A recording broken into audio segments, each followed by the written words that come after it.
We will continue to engage all sides. The Obama administration faces tough decisions in responding to Ukraine's uprising and its fallout.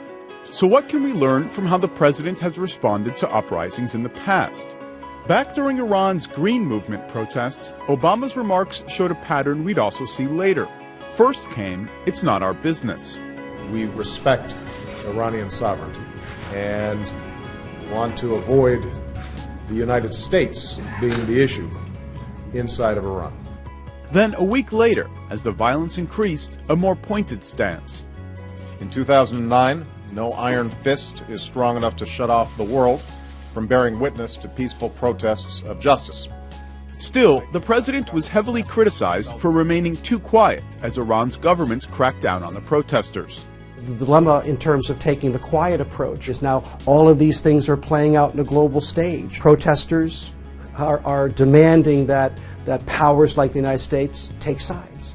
Very, very difficult to try to figure out when you can have influence with a bully pulpit and when you actually can have more influence through the quiet work over time. A couple of years later, when Tunisia's revolution began, U.S. officials urged restraint between both sides. Urge restraint. It's become a phrase used often by the administration. Obama and his team again urged restraint during Egypt's revolution and worked behind the scenes to try and resolve the conflict. According to a survey by the Pew Research Center at the time, only 12% of Americans said he wasn't offering enough support. And domestic politics are one of the countless factors he must weigh.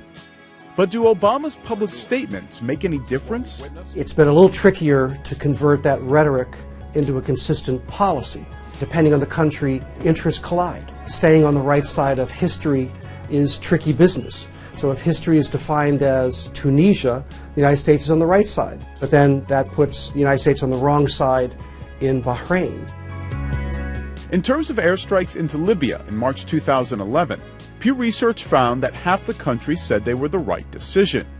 But when it came to Obama's response to Syria, most Americans didn't even think he should be the one to authorize airstrikes.